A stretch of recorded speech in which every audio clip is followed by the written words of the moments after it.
Tonight we're talking about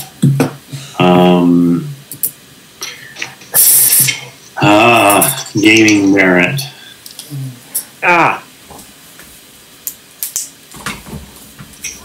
Before I do the talk tonight, I will send you all a copy. I am developing the exam as I teach the class. Right. So I thought I would give you the advantage of knowing what the exam questions are going to be. So you may have noticed that in the style of the Buddha, which is how they were able to remember this stuff orally over 500 years, is that there's a whole set of numbers. So we have these easy to remember series of teachings. So we started off with the 12 acts of the Buddha. We talked about the Four Noble Truths. We talked about the 12 Nidanas. We talked about the 8 streams of merit. We talked about the Eightfold Path. So as we go along, we'll keep adding to this list. We're going to add to it tonight with 6 recollections. And so yeah, it's really simple. You just have to memorize all of this. But some of these things come very naturally because, you know, like the Four Noble Truths and the Eightfold Path, they're fairly easy to memorize.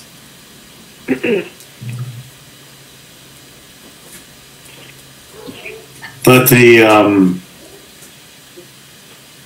knowing what they are, being able, and then the interesting thing, of course, is that, you know, these are really big concepts. So, like, you know, ignorant, consciousness, feelings. I mean, feelings.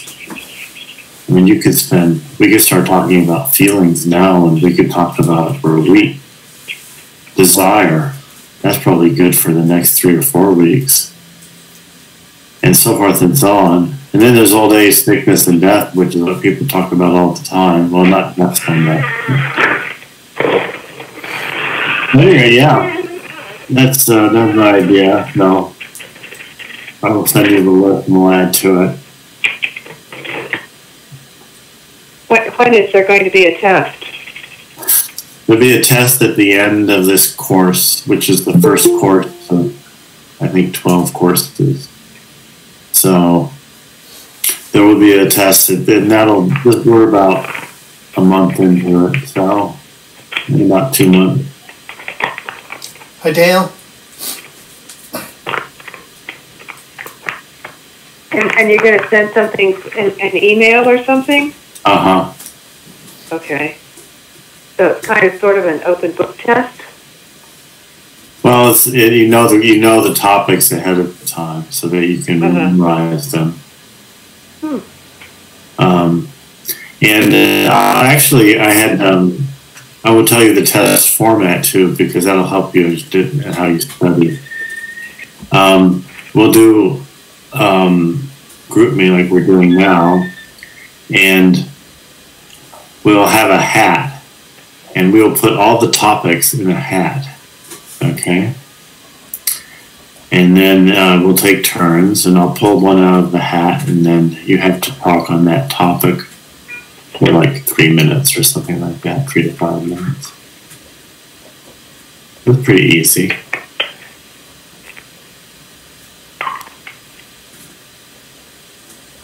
Like it.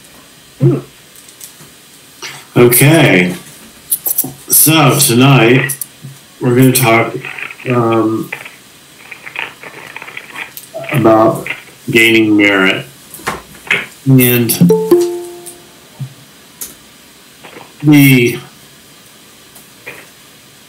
Phil's coming in. We'll just wait 1 second here.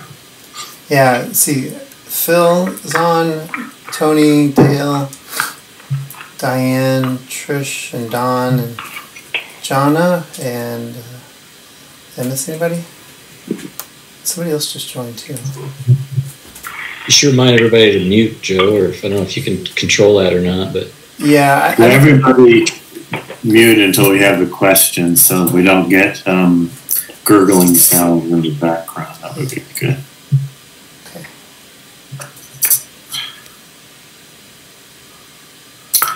So one of the traditional classifications of the Buddha's teaching, Shakyamuni Buddha's teaching, and one of the basic ways to sort of explain the Dharma is to talk about it in terms of Shila, Samadhi, and Prajna. So the Buddha teaches three things as to the path that we should all follow if we awaken. And the three things are Shila, which is discipline, Samadhi, which is meditation, and Prajna, which is wisdom. So everything in Buddhism falls into one of these three baskets, so to speak. And the basket that we've been talking about so far has a lot to do with discipline. And discipline in Buddhism means quite a bit. I mean, it's of course a daily practice that we have. It's our life practice. It's how we relate with the world in terms of what do we relate to the world in a helpful and virtuous and altruistic way, a kind of a kind and loving way, or do we relate to the world as something that's up there that's we're just going to kind of rake over and see what we can get for ourselves, and whatever, and many possibilities in between.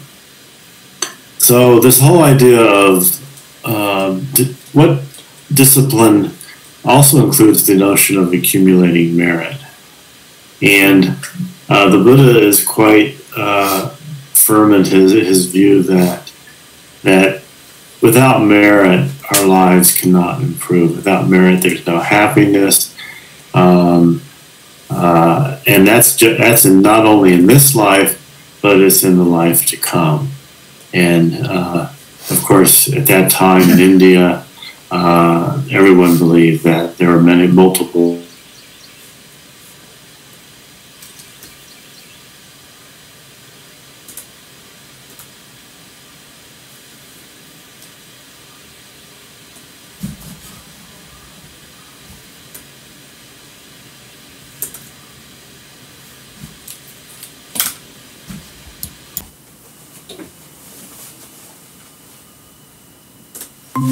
about a particular meditation practice that the Buddha suggested, or that is being suggested.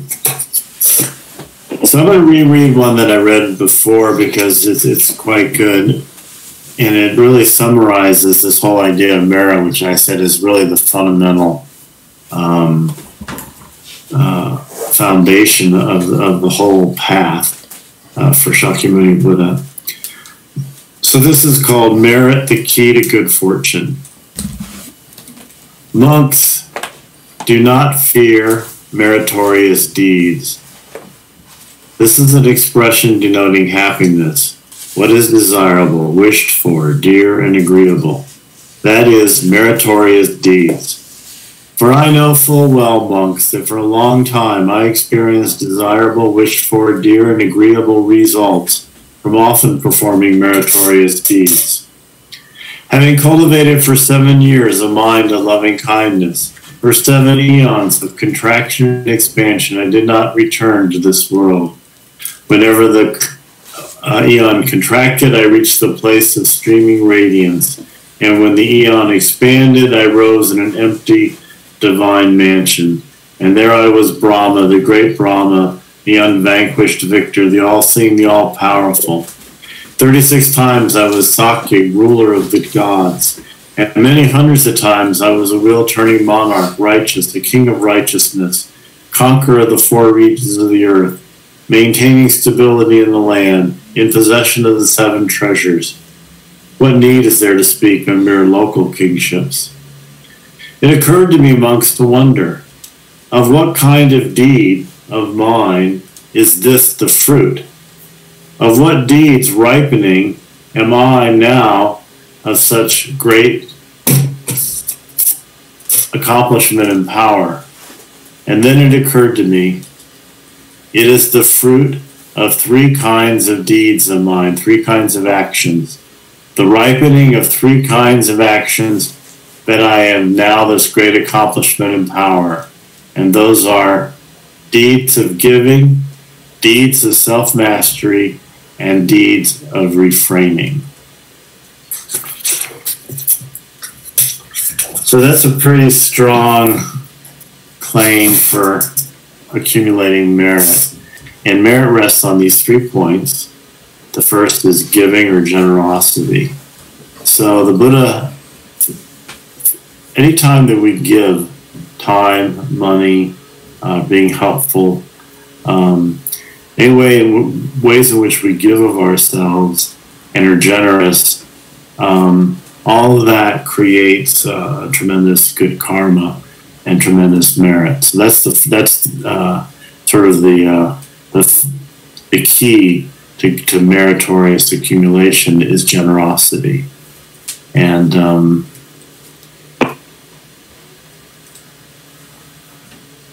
the other one he talks about is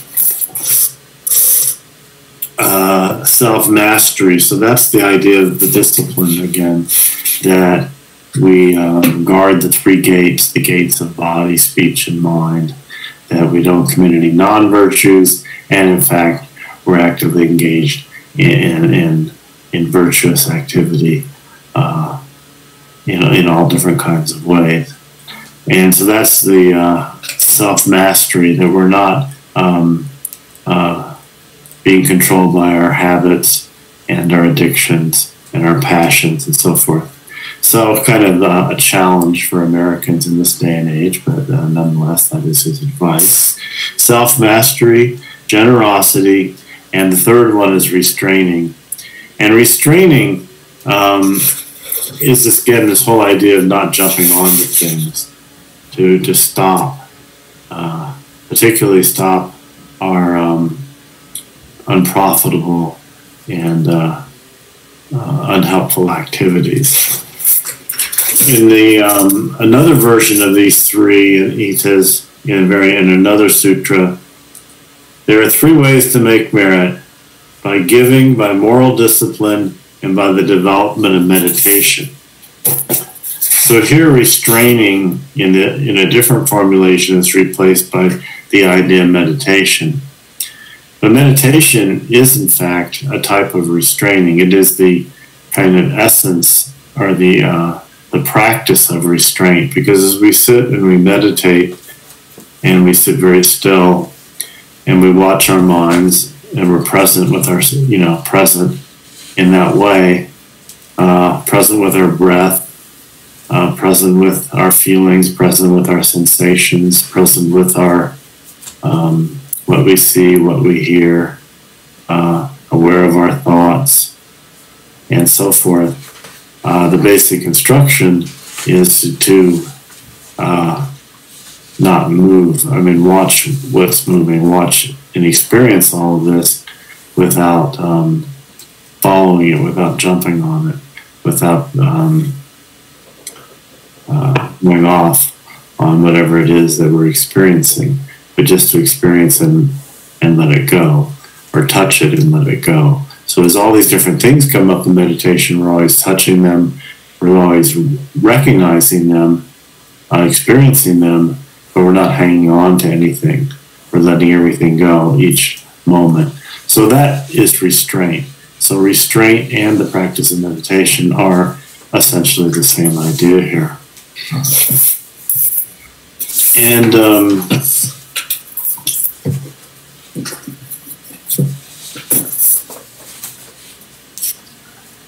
another very cute sutra that he has that emphasizes this point.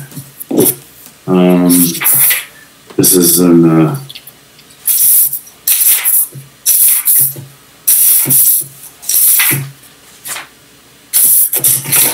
is in the giant numerical discourses, which I've been reading, and this is the story about 2 Brahmins.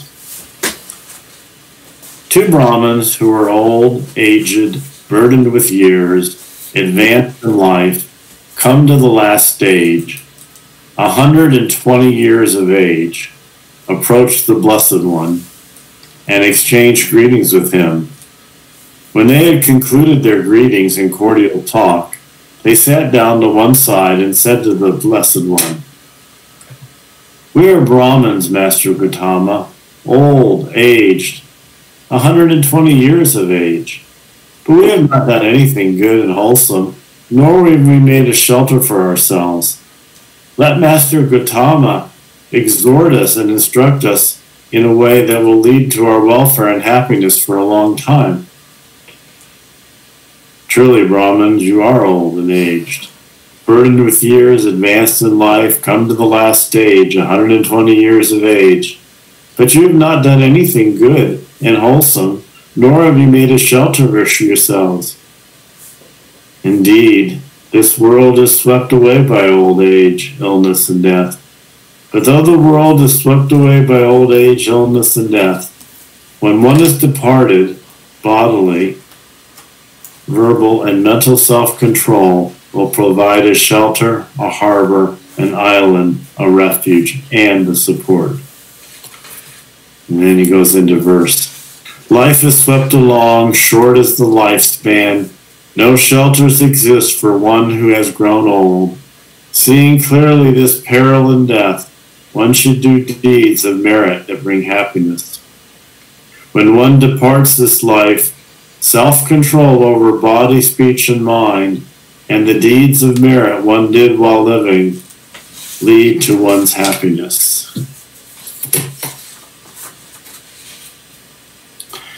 So you can see they have a sense of humor in these sutras as well. They poor Brahmins, basically, they go to the Buddha, they're at the end of their life, looking for some magical trick that's going to keep them from having an unfavorable rebirth, and he doesn't give them any hope at all. He just says, yeah, you messed up, you blew it. For the rest of you, pay attention.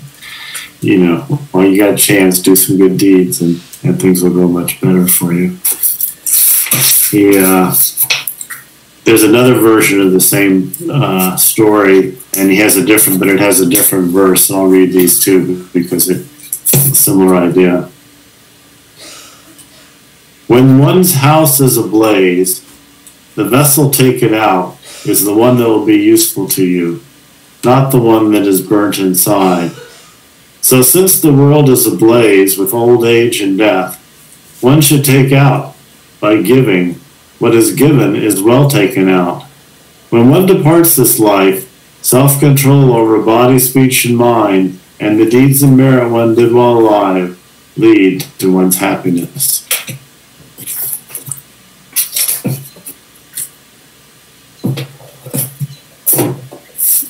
So this one adds the wise sentiment that in this world of burning passion and aggression and ignorance and in this samsaric cycle of never-ending confusion, that we don't take. The only thing we take with us is our merit, is our virtue, and our good deeds and our generosity. So that's why it's so important to accumulate merit in this kind of way. It furthers the entire path.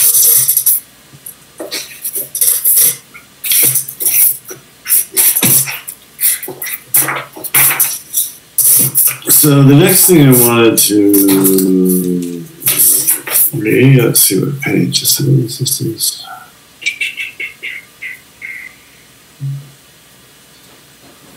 Okay.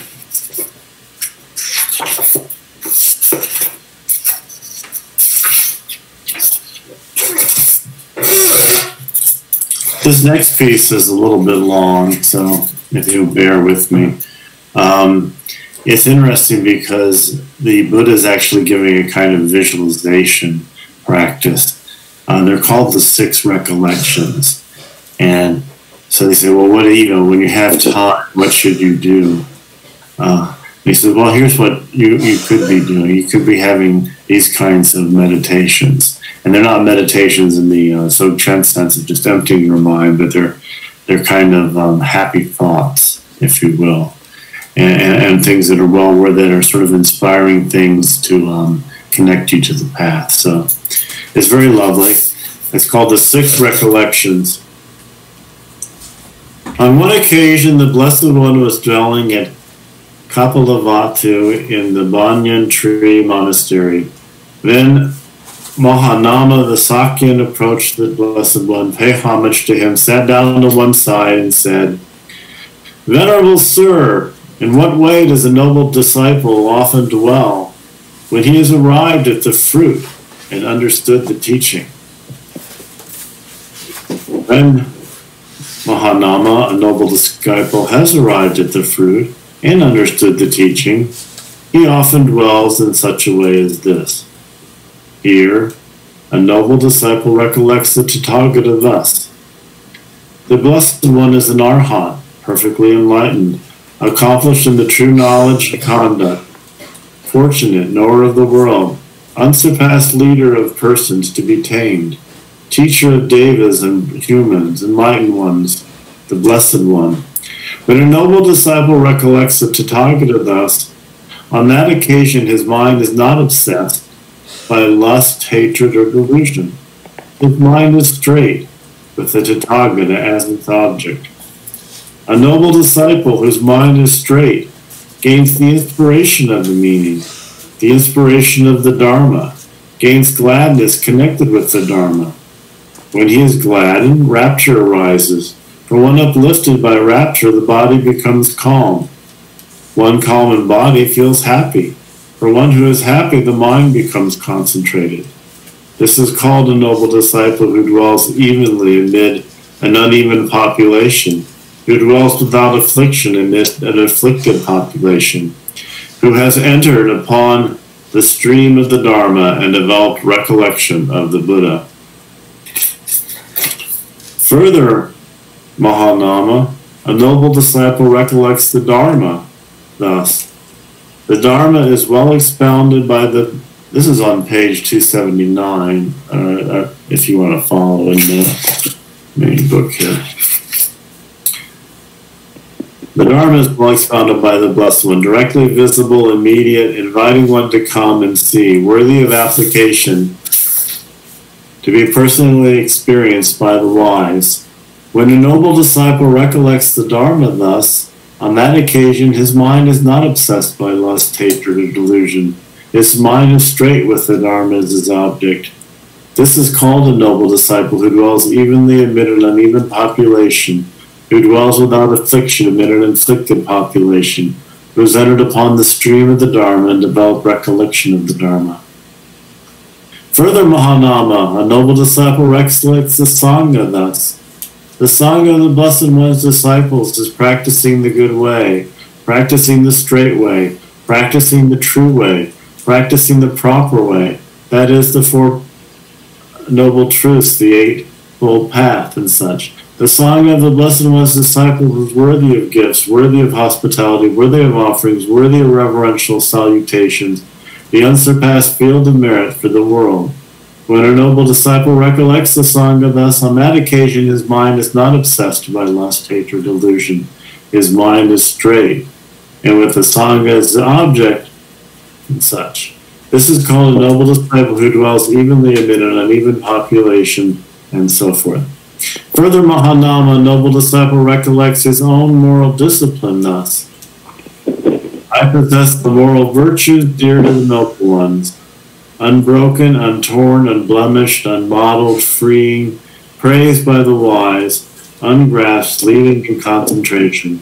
When a noble disciple recollects his own moral discipline thus, on that occasion his mind is not obsessed with lust, hatred, delusion. His mind is made straight, and so forth.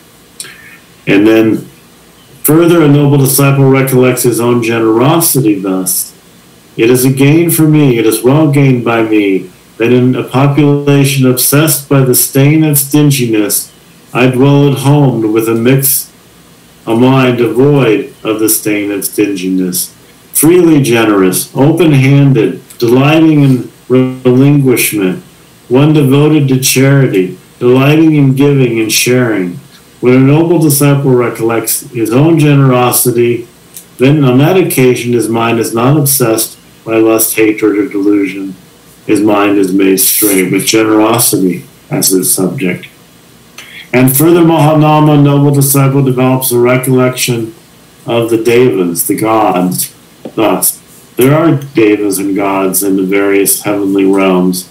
They are found There is found in me such faith, moral discipline, learning, generosity, and wisdom as those gods possess, because of which, when they passed away from this world, they were reborn there. The noble disciple recollects his own faith, his own moral discipline, his own generosity and wisdom, as well as that of those gods who came before. On that occasion, his mind is not obsessed by lust, hatred, and delusion. His mind is made straight. And this is called a noble disciple who has arrived at the fruit, understood the teaching, and he dwells just in this way.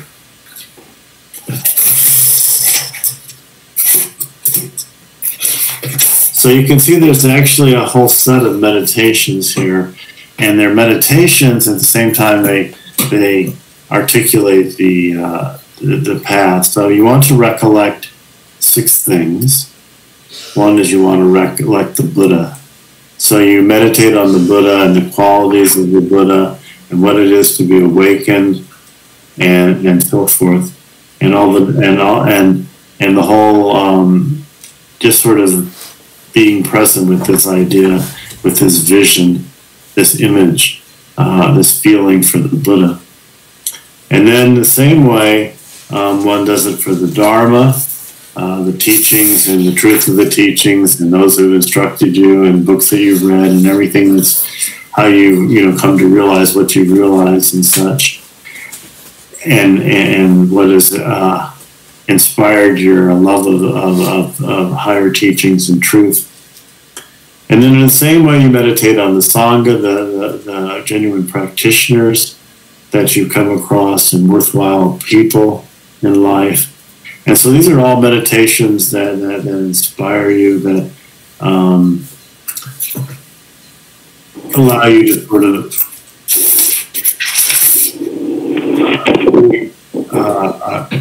as you said before, they create a straight mind, a mind that's wholesome, a mind that's glad, in which rapture rises, that becomes calm, which is happy, which is focused. So those are the benefits to these meditations. They're actually a way of putting into practice the virtues, and it kind of links the idea both of cultivating virtue and meditation as one kind of exercise. So the Buddha, Dharma, and the Sangha are fit subjects for meditation in this way. And then, interestingly enough, we get our friends that we just talked about. We get moral conduct, generosity, and then a kind of wisdom, a new one here where we focus on the happy rewards, the heavenly nature of having such qualities within us as faith and discipline and learning and generosity and insight into emptiness, wisdom. So contemplating in a way on our own good fortune and the fortune of our own opportunity to experience all of this. So that's kind of a special meditation teaching by Shakyamuni Buddha himself. And at that point, I think we'll stop. And if you have some questions, or comments, we'll have some discussion.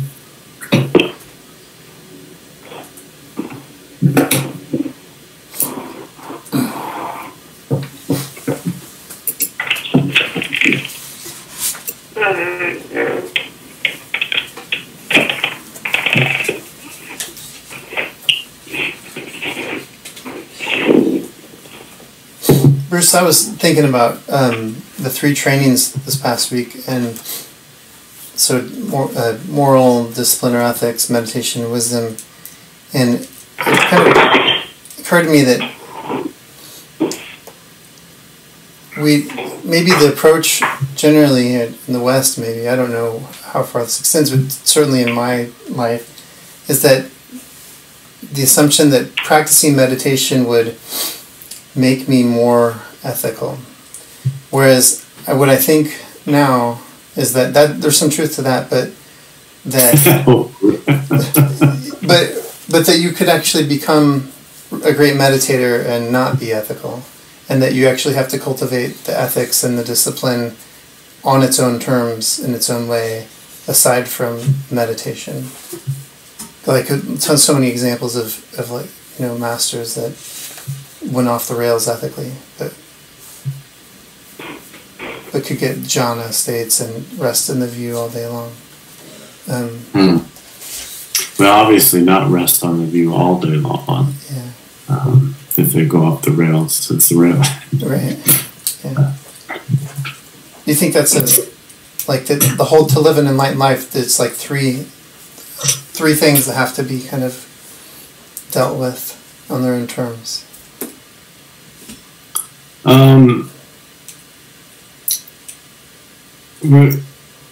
We talked about this a bit when we talked in Dzogchen. This idea that there are different kinds of meditation. So when you say someone is a meditation master and yet they act unethically, I think from the point of view of, say, Longchenpa, we have to question this mastery they have of meditation, because there's some holes in it. It's kind of, they talk about that, it's not actually the natural state that the person has realized. The person is simply, has a kind of athletic capability as far as meditation goes. They're very talented at mental gymnastics, kind of artificial meditation. And and quite often through the whole book that we just finished, he talks about that the so-called meditation masters who have great technical proficiency but don't really understand the heart of it. There are people that have, you can have technical proficiency in a lot of things but not have the real heart or spirit of what something is. So in the basic idea of opening up and being empty and being selfless is that there's a natural altruism, a natural affection for the world and for others that develops. I mean, that's also the basis of a sacred view. So as our hearts open up, it really becomes impossible for us to be hurting other people. And so what you have is a situation of kind of, moral blindness is blindness. I mean, it's just blindness out and out. So it's not awareness, it's blindness. And there's no way that you can call such, that mastery, it's a kind of a mere athleticism, and not a true spiritual understanding. Certainly not something that's going to liberate one in Shakyamuni's sense or in the Dzogchen sense of waking up to the primordial. So yeah, I think they fall hand in hand. I think in fact in Dzogchen, in contrast, the emphasis is much more on the meditation, because if you do connect with the natural state and you do empty your mind of thought, it's the thoughts that are creating bad conduct. All bad conduct is preceded by a bad thought, and or bad impulse usually. And usually that impulse under a state of intoxication, which is the fifth precept. So, yeah,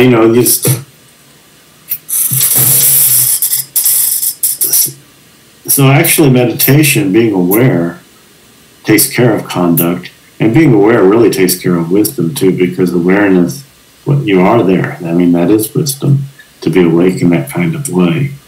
So to be awake is a combination. You have the Shila, Samadhi, and Prajna are actually not three different things. They're just one thing. And they're not even a thing. And that's Dzogchen.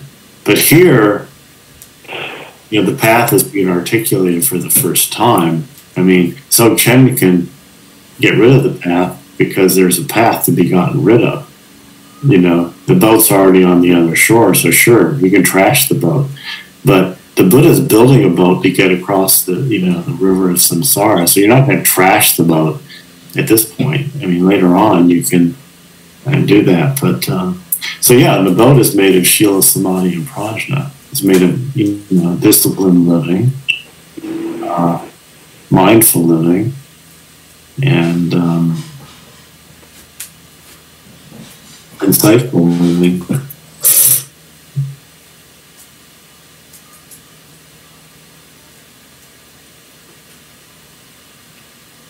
So we're still using that boat.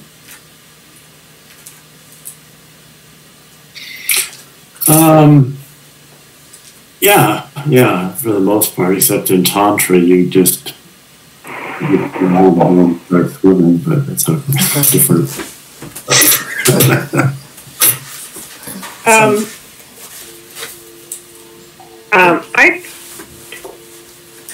I'm surprised to actually hear you say that, Bruce, that meditation, because you're kind of, I don't know what the word is, but you're kind of defining it in such a way that if somebody is meditating and then they're not having some kind of evolvement, then they're not meditating.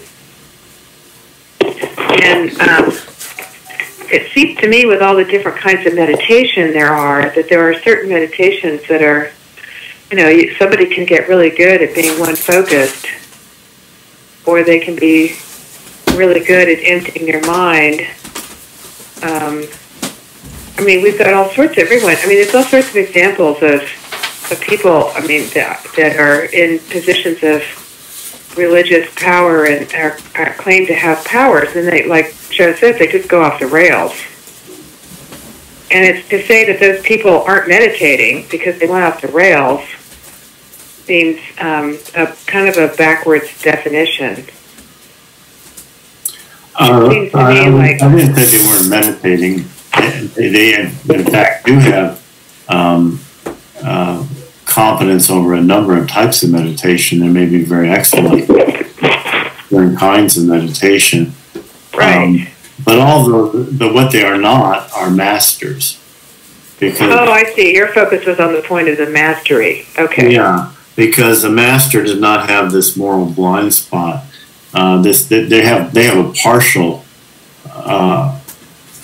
and more of a kind of an athleticism, but they don't get the real spirit of it. They don't have the real deeper understanding, because the deeper understanding includes a complete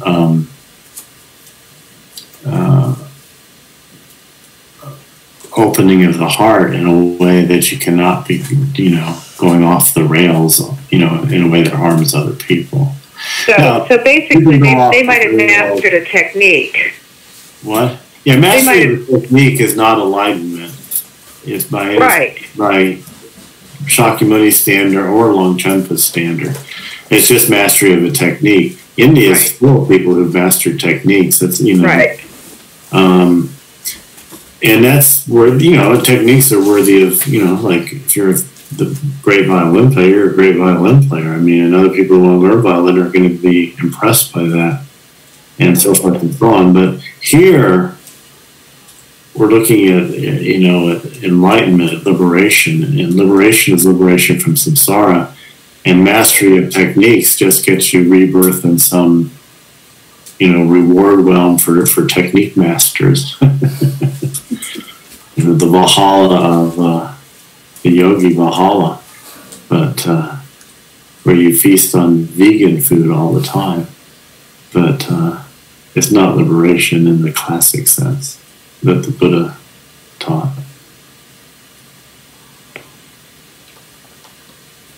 In some ways, it's a fetish. You're making a fetish out of the meditation, which is the problem. It's not. Meditation is like, the path, but it's not something of itself that should be in any way idolized. What is it? It's just sitting still and being quiet. There's nothing special. And so you're a master of sitting still and being quiet. Well, that's like being a master of breathing. Well, I thought, I mean, my impression from is that I still hear people like I was listening to a YouTube thing, and Lama Surya Das said something about meditation. Will heal all your ills, and he made some sort of grand statement like that. And I thought that was actually one of the things that Western civilization has kind of added to the pot is that, if you have a manic depressive disorder or whatever, I mean, if you're really unbalanced in your mind, meditation might actually, or if you've got some trauma in your life, maybe the meditation might help to some extent. But you need to go treat that. You need to put psychology. You need to put actually, dealing with your issues. Meditation isn't going to just handle all your issues. It's not going to heal all your ills. And that there really is a limit to what. So what you're saying, what I'm hearing you say, Bruce, is that you're talking about a much more complicated process of actually. You're not talking about just meditation. You're talking about somebody actually taking somebody through kind of because a spiritual teacher and a student. It's not just about the teacher teaching that student how to meditate. There's all sorts of other stuff that goes on. Yeah, I don't think meditation by itself does much without the teacher. And I mean, really, it doesn't, because the whole context is missing. It's sort of like, when you take mindfulness and you try and teach it outside of ethics or outside of the whole idea of a path. It's very hard. I mean, listen, and this whole notion of the idea of a path of something required to liberate themselves. It comes not just from an individual teacher, but from the whole idea of teachers, throughout the ages, from all the way back. That's the whole Buddha principle, back to Shakyamuni Buddha. I mean, there have been countless teachers and countless people who've written books and kept the tradition alive, and you've encountered lots of these different people, and so that provides the whole context in which one is inspired to not just meditate as if it were some sort of magic pill. I mean, there are all sorts of magic pills available, particularly in states like Colorado, now Michigan, California, but they're not liberating people per se. And meditation is just the means of pursuing the path, and it's the means of the restraint that we talked about. It's the means of developing that ability to let things be. And we start by letting our thoughts be, and our sensations be, and our perceptions be, and all of that. And then, when we have some ability to let our minds be at peace, then we find that the world itself also is at peace. And actually, in the whole context of somebody really taking this to heart and practicing, could be extremely powerful for curing whatever they have. But in the dilettantish way most people approach things, anything here today in these modern times, you don't get a whole lot of benefit doing something 10 minutes twice a week or reading a book here now and then. So it really kind of takes a whole life sort of a movement in this direction. And that's what the Shakyamuni Buddha is interesting with that. In talking about discipline and talking about meditation, talking about insight and generosity, accumulating merit, and all this advice that he's giving us, all these instructions that he's giving us, he's really showing us this whole path in which we can become awake and totally transform our lives. So it's very it's quite doable, but one has to do it. That's the idea.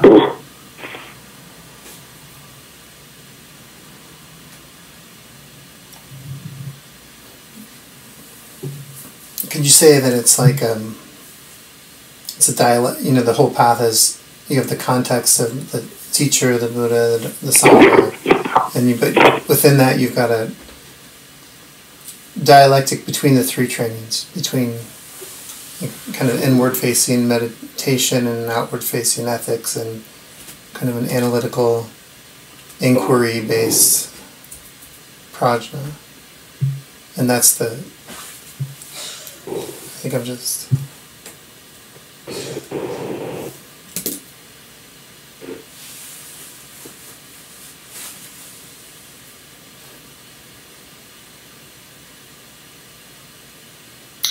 Well, one of the things he mentioned as far as qualities in the Sutra tonight, one was faith. And it's pretty clear when you read the sutras that the people who are listening to the Buddha and then the Buddha's presence, you don't have this idea, you know, the Buddha is the one who's actually giving you these instructions and he's giving you these teachings, and here's this radiant, accomplished master, you know, this, you know, right before you, talking to you. And so there's a lot of idea of the faith in the Buddha. The Buddha is in fact demonstrating the fact that it's possible, that it's doable, that a human being can in fact wake up.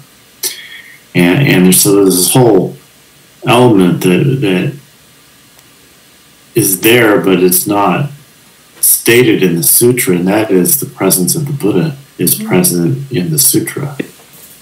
And so when we read the sutras, we should imagine that the Buddha is talking to you. And that's where the Tibetans have this idea that when you should imagine your teacher as the Buddha, which is easier, at least when you're giving Dharma talks, you can imagine him as the Buddha. Because that's what the Buddha does. He just gives Dharma talks. But that whole sense of presence and faith, and so there has to be some kind of commitment. There has to be some kind of jumping into onto the path and waking up to this idea that, yes, I could liberate myself. I could, in fact, become awake in this kind of way that being talked about here, and develop these qualities and in that way be truly helpful to other people. So that inspiration, that faith is a real important aspect of the teaching that's just understood because they're there with the Buddha, and they're feeling a lot of that.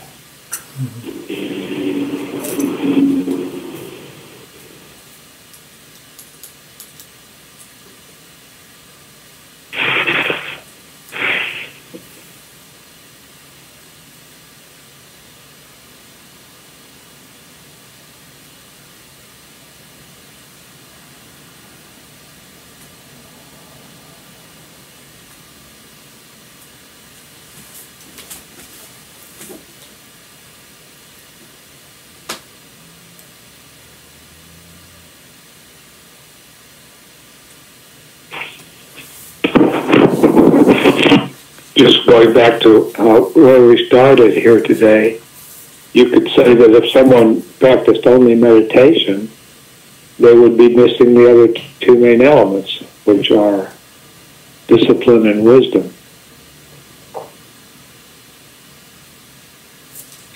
Yeah, that's another way to look at it, certainly. And that's why when they do this sort of mindfulness training, and they separate it out, and they don't teach good conduct,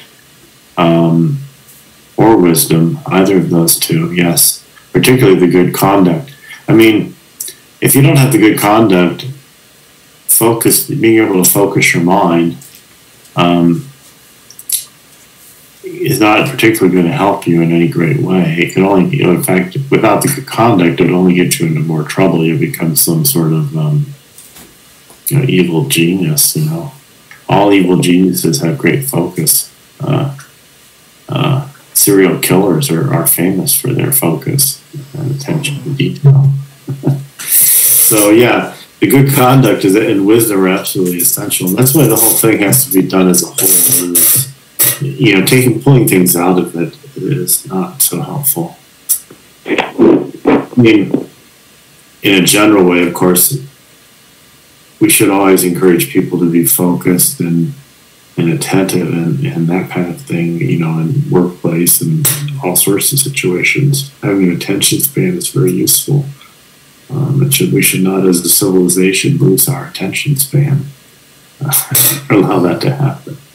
So in that sense, talking about mindfulness in general terms and so forth, it's not harmful at all. But as a path, as something that's really going to transform lives and change things and give us a glimpse of the transcendent, then you need the whole package.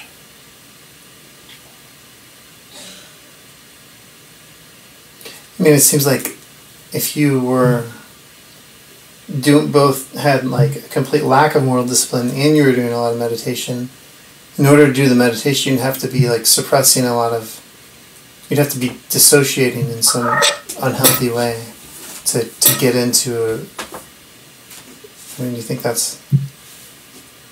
Or compartmentalizing is probably the problem. I mean, we all have this great tendency to compartmentalize.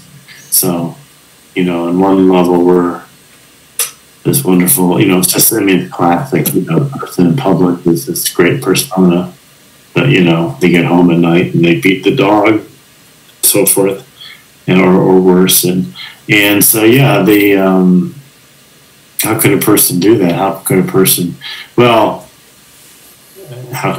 are people hypocrites? I mean, yeah.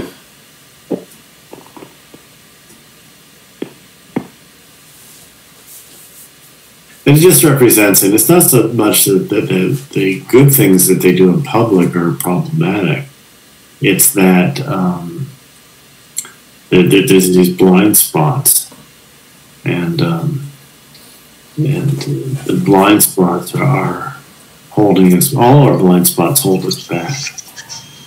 I mean, we when you have these blind spots, you stop developing spiritually.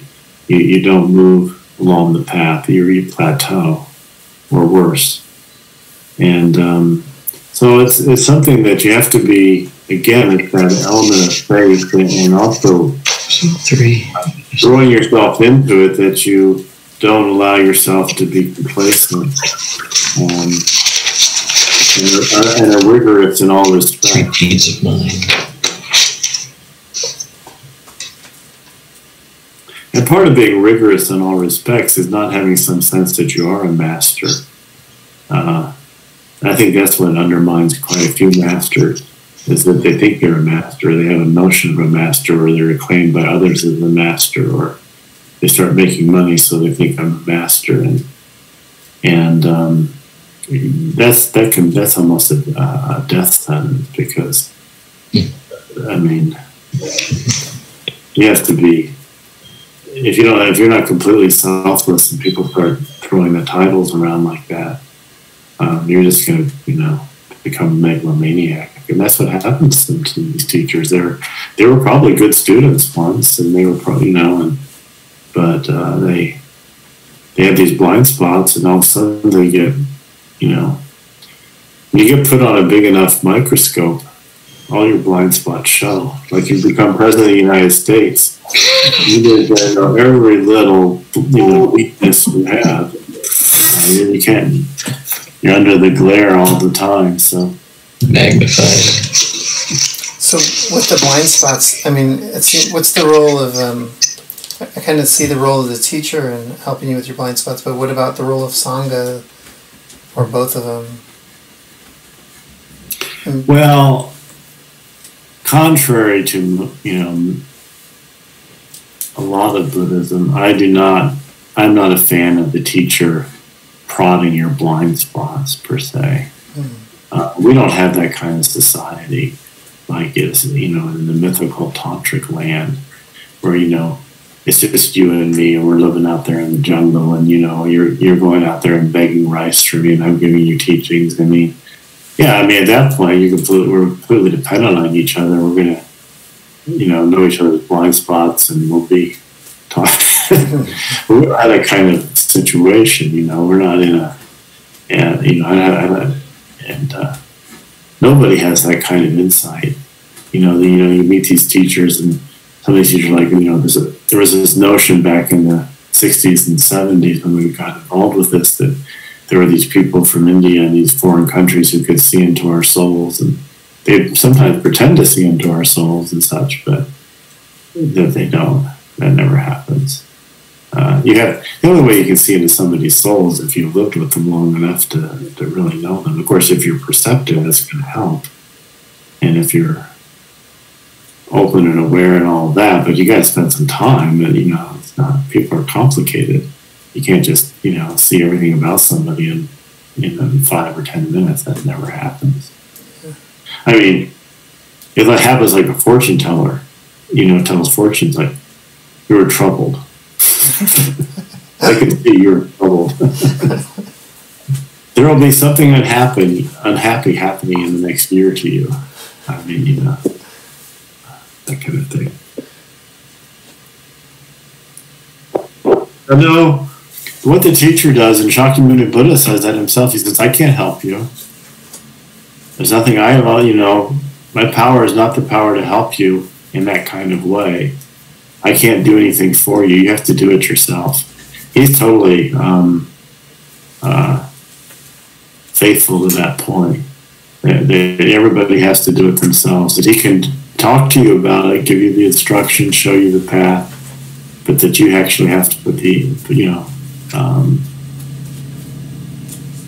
make the commitment and the effort yourself.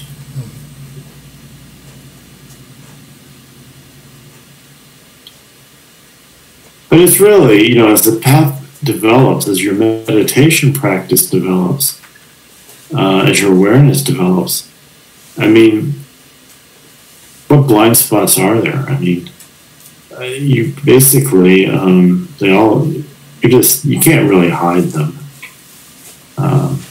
You can try to hide them, but what you do is more, you see them perfectly. Everyone knows what they're doing.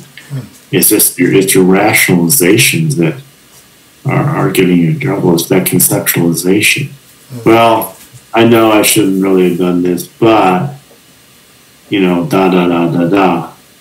And so you can see that conceptualization is propping up all this bad behavior.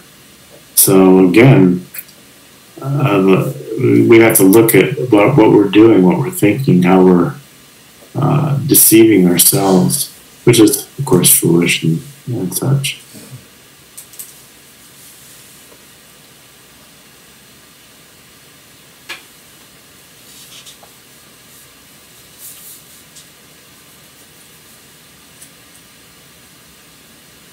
So be generous, be compassionate, and restrain yourselves. Thank you. So I will dedicate merit here. By this merit, may all obtain omniscience. May it defeat the enemy wrongdoing. From the stormy waves of birth, old age, sickness, and death, from the ocean of samsara, may I free all beings.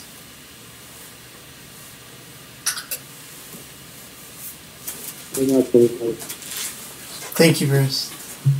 Good night, everyone. Good night, Dale. Good night, Phil. Good night, Diane, Don, Trish, Tony, Joanna. Good night. Thank you. Good night. Thank you all. Thank you all very much. Right. Night. Good night.